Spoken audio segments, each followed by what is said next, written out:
No Fun, the Jen Kirkman podcast, season 11, episode 3, here in 2023. Hi, I'm your host.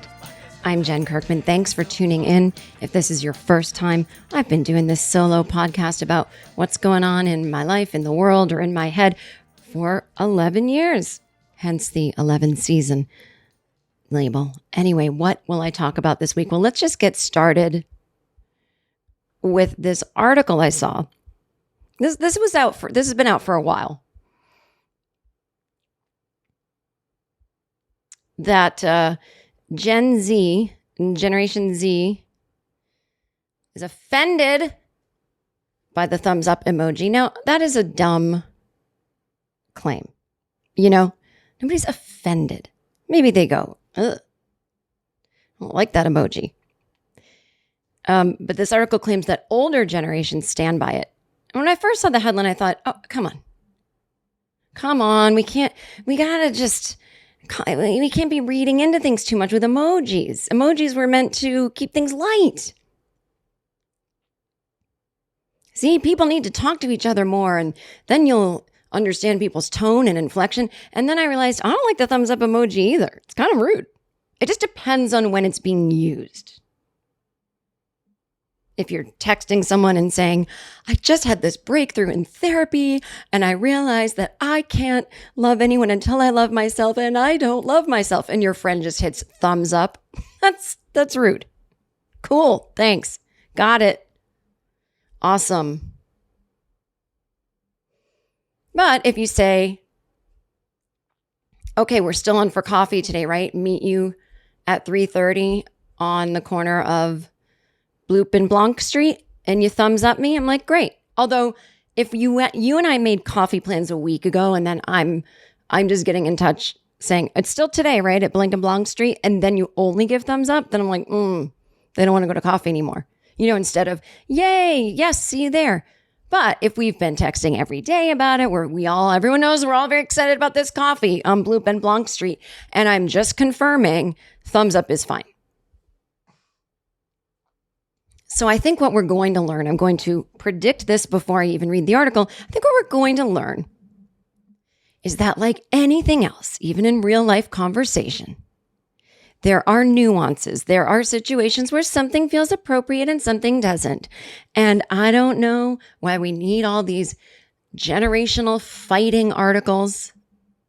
We don't need to keep fanning the flames of what is a very natural process of being new to the world and of being halfway on your way out of the world, which is younger people. Why are they doing things this way? Don't they respect anything we've set in place for them? Or don't they realize we set this in place for them? Or we had it hard too. No one listens to us. And then younger people coming through and being like, why is everything this way? No. I must rearrange it. You know, there's already generational strife as we all kick and scream coming into and going out of this life. We don't need an article about emojis to make us feel further apart from one another. How many more? You want any more midlife crisis Gen X men doing stand-up about, the kids are offended by emojis now. They're offended by a thumb. In my day, if you were offended by a thumb, it meant someone was sticking a thumb up your ass on the playground. You want more of that? Then write more of these dumb articles. But I'm gonna read this. I'll let you know what I think. That's right. That's what we do here on No Fun, the Jen Kirkman podcast. We read a headline. Again, it's just me here. I read a headline. I have an emotional reaction to it, which is the point. And I bring it on the show and I read the article out loud for the first time and see if it even was about what I thought it was. So let's see how backed up this hypothesis is. Millennials and Gen X. Hey, at least we're included in something. Listen up. You could be offending your Gen Z colleagues by using the thumbs up emoji at work, as they claim it's passive aggressive and confrontational. Okay, well, I'm going to say when used in the work environment, I don't think it's passive aggressive and confrontational. I think people are busy and thumbs up sounds good. Yep, Papers will be on my desk. Got it. I mean, the example I gave about meeting for coffee, you want to be a little bit, kind to someone you're meeting up with. You want to make them feel like you want to meet up with them. So right now, I'm against Gen Z as I read those two sentences. Let's keep reading. Even worse, there are various other emojis that could make you look old if you use them, as the younger generation have branded them out of date. Oh, I don't care about that. I recently found out that Gen X uses too many ellipses. I always use them. I don't use any punctuation in my texts unless I'm texting, like my boss for something. I just don't want them to think I'm a ding dong. But I can't be bothered. Texting I find so annoying and I just want to get it over with. Now, I had read years ago that it was like the Gen Z thing to use all lowercase and no punctuation on their tweets, which I'd already been doing. Just saying. But on texts, when I text with younger people, it's everything's capitalized perfectly and everything's perfect. And yeah, I just can't be bothered with that. So I think there are generational things, but if that makes me look old, good. I'm older. That's what it's going to look like. I don't have time to be like, which emojis are for the young or all emojis are stupid. We have been infantilized. We are adults using them. Phones aren't inherently for children. These were emojis invented for us. I mean, I use the laughing, crying one. The laughing with tears bursting out, tilted to the side. That's my most used emoji. Sometimes I write ha, ha, ha, ha, but I don't like clicking on the text and choosing ha, ha.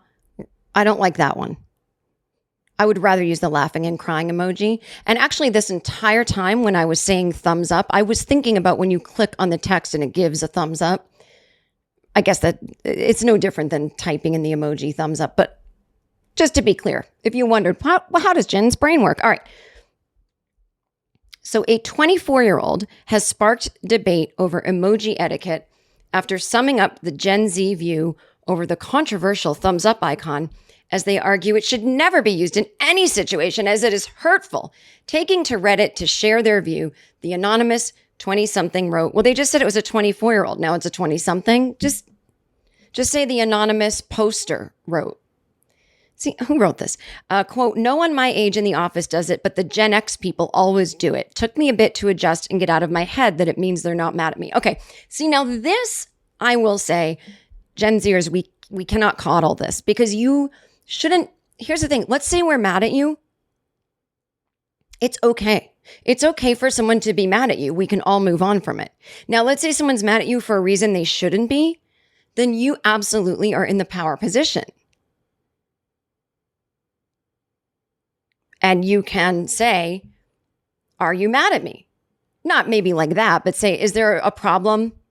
When I see that thumbs up emoji, I think it's passive aggressive. And the Gen X will go, oh my God, no, I can't fucking be bothered. I didn't walk around with a phone in my hand my whole life. And I'm just trying to say, yeah, sounds good. I can't even be bothered to type, yeah, sounds good, because I'm the boss and I'm doing all the things. If you come to work thinking everyone's mad at you, I guess we got to cover therapy in the healthcare package, because that is like a whole mindset that you're coming to work with. And I have worked with people like this. I think everyone is mad at them all the time. It's exhausting. And it's exhausting to live that way. I used to live that way. But I guess everyone interprets everything differently. But I don't think you can demand that everyone in generations above you stop using an emoji because it's hurtful to you. It's not a middle finger emoji. It's not the poop emoji. It's a thumbs up. In my day, that was cool. We had Fonzie. Hey, 2 thumbs up. That wasn't even my day. I was watching Happy Days when it was in repeats. It was originally on in the 70s. But, I mean, not that I wasn't alive in the 70s, but I believe in the 80s when I was watching it, it was repeats. Anyway, listen. Actually, maybe it wasn't. Was I watching first run Happy Days? When did Happy Days air? The first episode was January 1974, and it ended in 1984. Oh, I was watching it in real time, y'all, except for the first few seasons when I was born in 74. Okay, all right. I'm older than I thought in some ways. Okay, so Other people agreed with this 24-year-old on Reddit and said they feel uncomfortable after a work colleague uses that seemingly harmless emoji. One person said, my last workplace had a WhatsApp chat for our team to send info to each other, and most of the people on there just replied with a thumbs up. I don't know why, but it seemed a little bit hostile to me. Guys, no. Listen. No. If you walked into your boss's office and said, here's that report that I stayed up all night doing that you wanted this morning when you switched the deadline on me and I canceled all my plans, and they just gave you a human thumbs up in the moment, that's rude. But we're talking about phones, and we're not on the phone and apps all the time. We wanted to get it over with. Okay.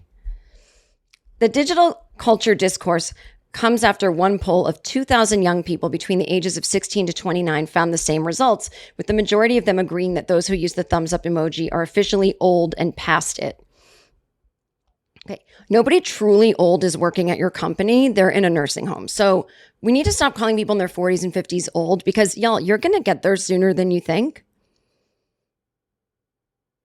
And and as much as I'm going to love it when you guys are 40 and 50, because I'll be 70 and I'll be watching you all experience ageism from Gen Alpha or whatever, I'm going to be like, yeah, where the fuck? I told you guys about this. I told you this was going to happen.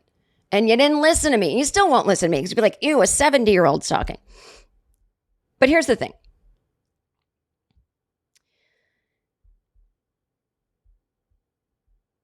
While these findings may leave people baffled, a business consultant told MSN that it could be time for older generations to rethink their emoji use. Commenting on the reason that Gen Z colleagues get offended by the thumbs up is that when you use that icon without words or context, that's where the issue comes in. No, I get that part, lady. This lady gets paid to say the obvious thing we all know. Oh, is that what it is? I thought they just didn't like thumbs. She says we have to understand how people could be threatened or disillusioned by the all good icon. No, because it means all good. You have to learn what things mean. Maybe you don't know what emojis mean. Maybe we need an emoji class the way we used to do the 50 states. She says it feels like people are too lazy to type a written response, and it doesn't provide clarity as to next steps. Do you mean, yes, I will do something? Okay, I agree. Or is it just confirmation that you received the message? Okay. First of all, everyone is too lazy to type a written message. But I do agree. You don't just give a thumbs up when someone doesn't know if you mean, yes, I agree, or just confirming. I mean, of course. But I have a feeling that that's not the issue here. I have a feeling people want a little more, I don't want to say coddling, because then I sound like one of these old people, but or one of these in my day people, but a little more praise. But maybe if you're on a WhatsApp or you're on a text, anything where you can give an emoji would not be the proper place for praise anyway, unless it was something quick like, thanks, you always rock it. I don't know. Whenever I get comments like that, it just means nothing to me, though. The only thing that means something is hearing I got a raise, or, the boss comes in and says, you've really stepped it up this year, something like that. But if, I've had people write things in a text or an email saying, you're awesome. And it just goes right over my head. I write that to people, and of course I mean it. But when I'm really grateful, it's like you say something in person or you get someone a gift or whatever. But I don't know. This whole discussion is stupid. It's stupid for all generations to have.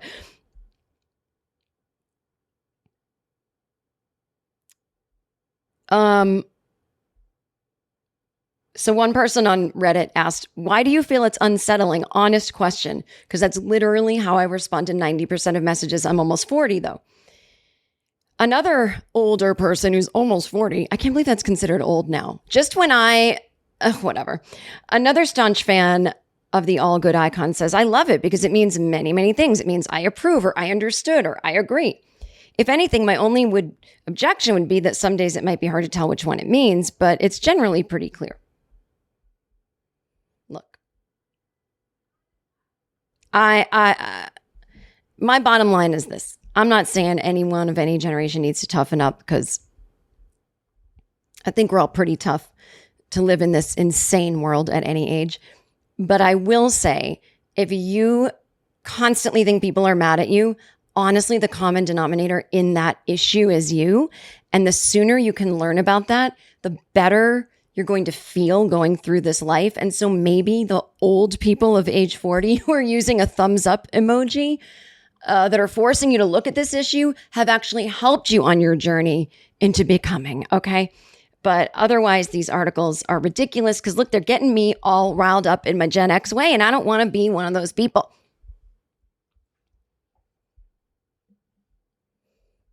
Okay, before I go to the next part of this podcast, I just want to remind y'all that if you are listening to this on your favorite podcast app, thank you for being here. You may also join the Patreon and you get full episodes, which are usually anywhere from 60 to 90 minutes long with absolutely no ads. And they usually come out on Wednesday nights.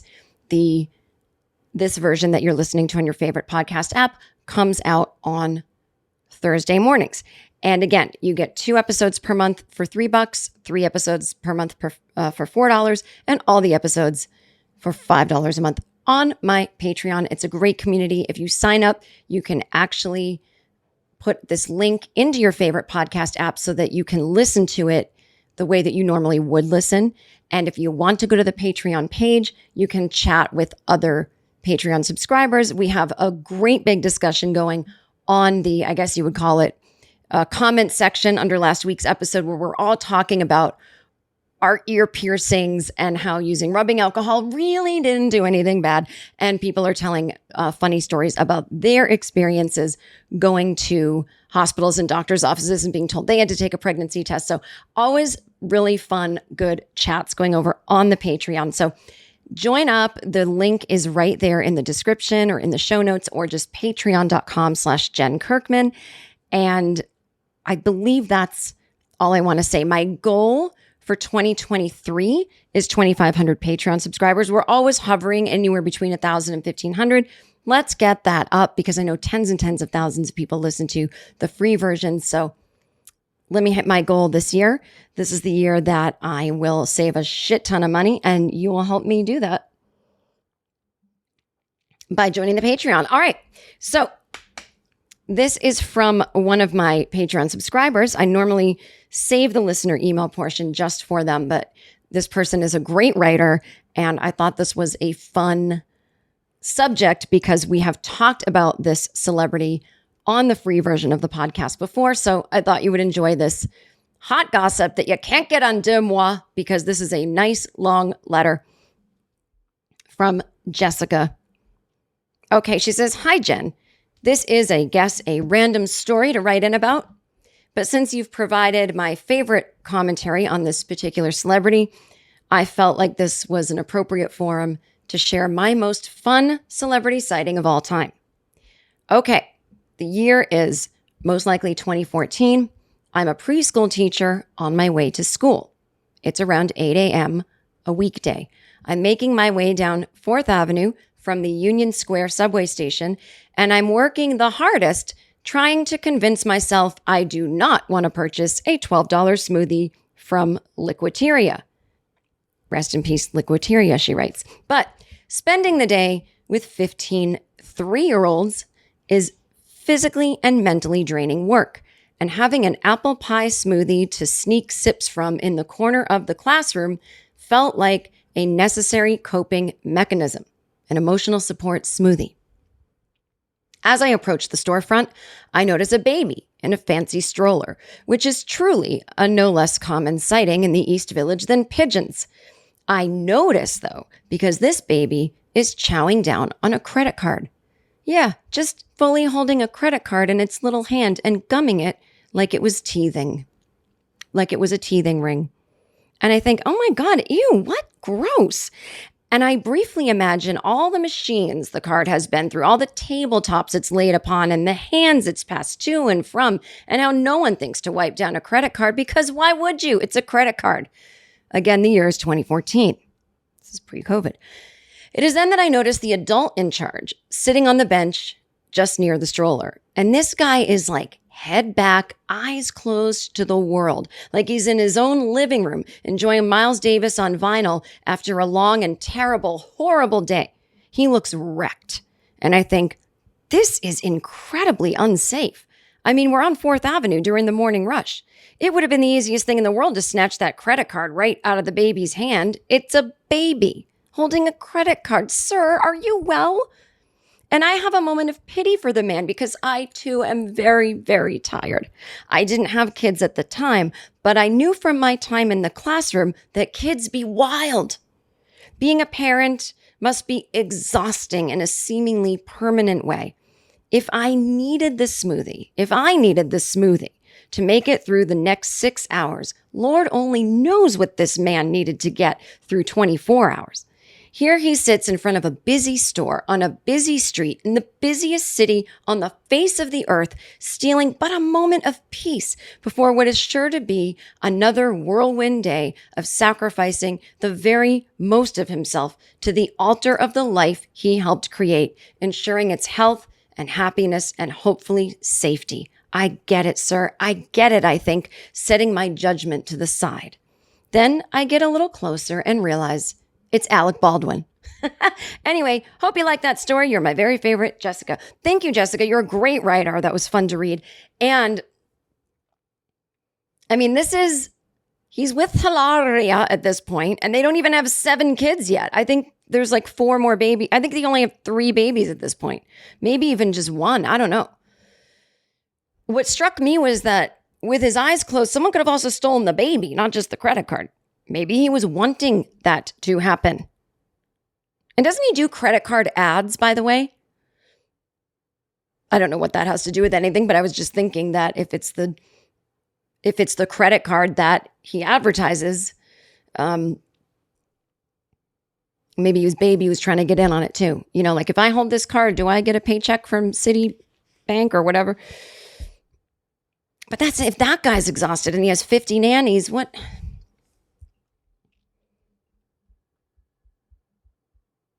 Oh, that made me real glad I don't have kids. And it made me realize that I don't know if Alec Baldwin is that into having all these babies or if his wife is in charge of that one. I mean, obviously his sperm has to be involved too, but I don't know. Listen, I don't want to think about it.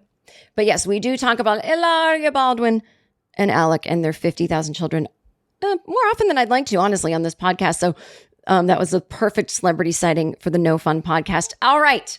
And now is my time to jump on over to the Patreon and end the free version. Again, please join us. And if you don't, that's okay. But until next week, have fun.